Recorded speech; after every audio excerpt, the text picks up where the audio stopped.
On Superbowl Sunday in 2004, an 11-year-old girl attempts to walk home from her friend's house in the early evening but never makes it home. Within the hour, her family reports her missing. You've heard it before. It is every parent's worst nightmare. This is the case of Carlie Brucia. February 1st, 2004 was a day filled with wild anticipation for football fans because the New England Patriots and the Carolina Panthers were playing against each other. On a day like this, it's notorious for viewers to unwind at home and watch the big game. Carlie Brucia was a 6th grade student at McIntosh Middle School in Sarasota, Florida. Carlie lived with her mom, Susan Shorpen, stepfather, and stepbrother in a house within walking distance of a friend's home where she had a sleepover the night before. Sometime after 6 p.m., when the Super Bowl halftime show was soon in motion, Carlie departed from the friend's residence and walked west onto Bee Ridge Road. On this stretch of road, not far from the McIntosh intersection, she would disappear into obscurity. Carlie's family called 911 at 7:30 p.m. and reported her missing. Law enforcement combed the area of Bee Ridge in search of clues until 3 a.m. The authorities resumed their investigation in the morning and utilized a pillowcase used by Carlie for a bloodhound dog to track her scent. Fate would have it around noon because the dog spotted her scent behind Evie's car wash, but the trail would end there. This was the first lead in Carlie's disappearance. The owner of the car wash provided footage from motion-sensitive cameras stationed on the back exterior of the business, which ultimately showed Carlie being intercepted by a Caucasian male, tattooed, probably in his 30s. The stranger grabbed her right arm and whisked her away. Meanwhile, FBI agents and NASA use advanced image processing technology to reduce image jitter. This footage appeared on the local evening news that same day. A woman watched the news clip and alerted her husband that the man seen on surveillance looks like his former business partner, 37-year-old mechanic by the name of Joseph Smith. The husband calls 911 and reports his observations to a detective in charge. On the path leading to Evie's car wash, Smith spots Carlie walking alone as she diverts to the back side for a shortcut. Joe parked the Buick Century station wagon he was operating on near the property, which happens to be surrounded by suburban homes. As seen on CCTV footage, Carlie is wearing a bright red shirt and jeans, with her blonde hair formed in a top bun. Smith is sporting a mechanic's uniform with a name tag present on his chest. It was from there that the authorities visited the residence where Smith was renting a room and was questioned about his whereabouts on February 1st. Police were given permission to search his room and vehicle, and in the car, they found spoons and syringes used for intravenous drug use. Smith was arrested for violating his probation and possession of drug paraphernalia. Smith had a series of crimes already under his belt. In 1993, in an unprovoked attack, he hit a woman in the face with a motorcycle helmet on Siesta Key. In 1997, outside of a cash and carry grocery store in Sarasota, he tried to lure a woman to his car by saying he needed a jump start. Police were tipped off. They intercepted him and he was arrested for carrying a concealed weapon, which was a serrated knife. That same year, he was accused of grabbing a woman near a pool hall and holding her at knife point in the bushes. She escaped. In addition, Smith abused hard drugs, cocaine, heroin, meth, pain pills. In 2001 and 2002, he served a prison sentence for his drug felonies. Based on reports, Smith was confronted by his estranged wife on February 1st about getting a divorce, and he went ballistic. The pair had been married since 1993, and they shared 3 daughters together.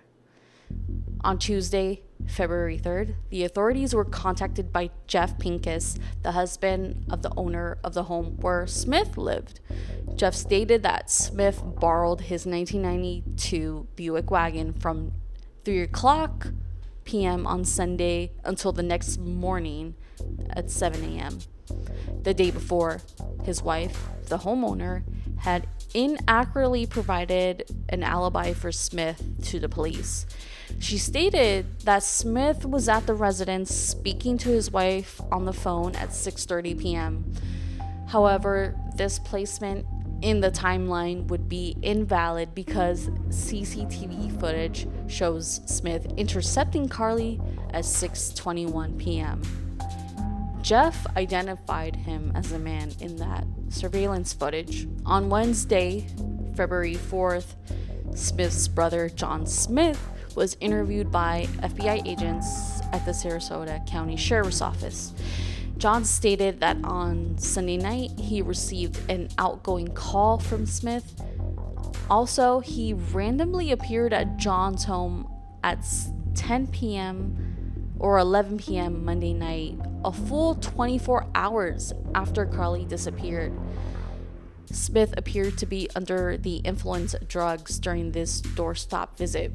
On Thursday, February 5th, the authorities would learn that John withheld vital information regarding Carlie's whereabouts. In the morning, John and his mother visited his brother in jail, where he allegedly shared gruesome, intimate details surrounding the crime.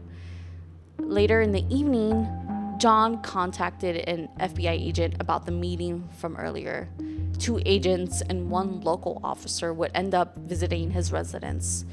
John mentioned that the Central Church of Christ, a location 3 miles away from Edie's car wash, was a site where Carlie might be found.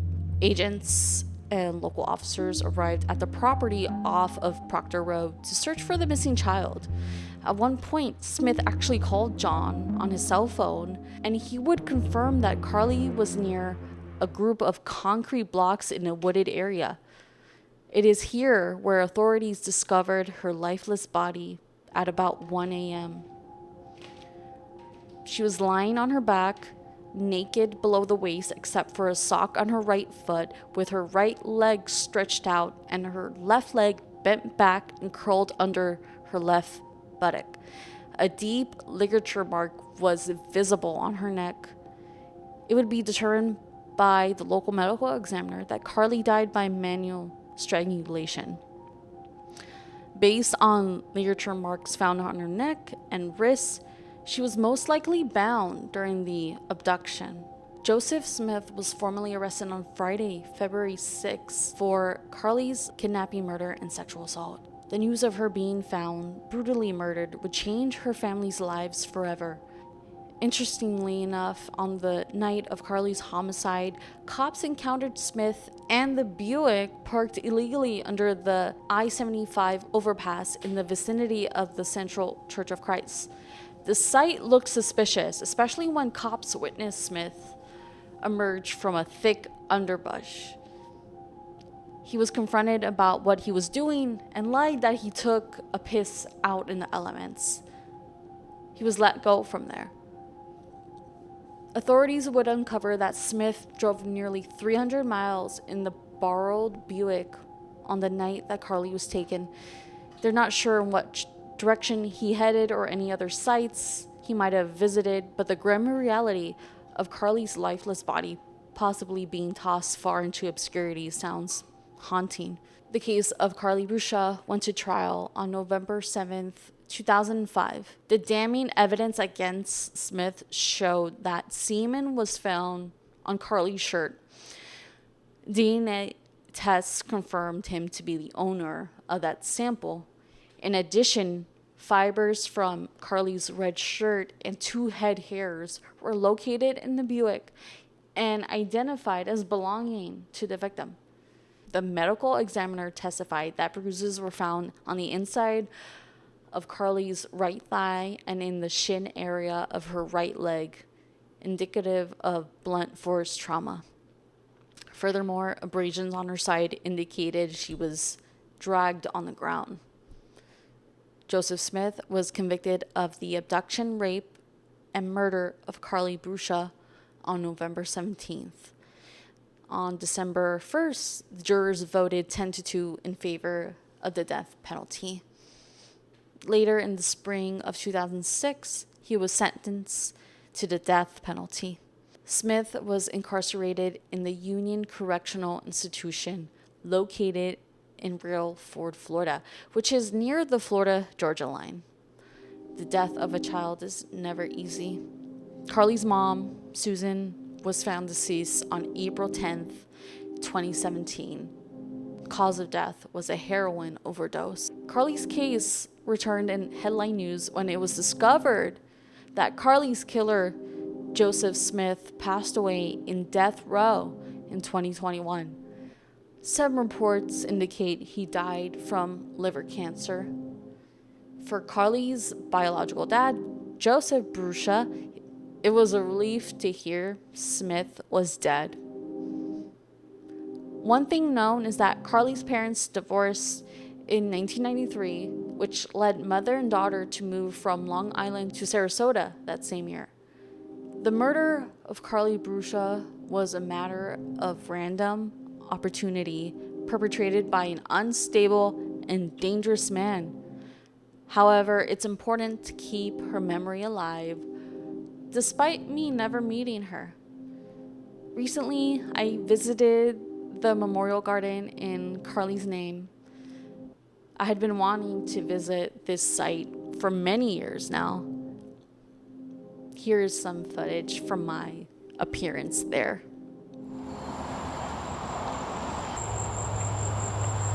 We're on the site of the Central Church of Christ that is located off of Proctor Road. I've never been here before, but I've wanted to check out this memorial. There's a plaque in place of Carlie's memory. I'm not sure if there are more things, but I think we're in the vicinity.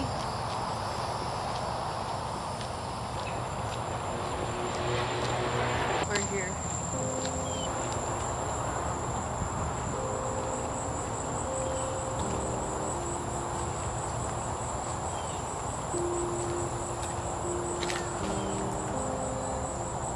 I remember when this case broke headline news in February of 2004, and I was already a Florida resident, but I didn't know it took place in Sarasota.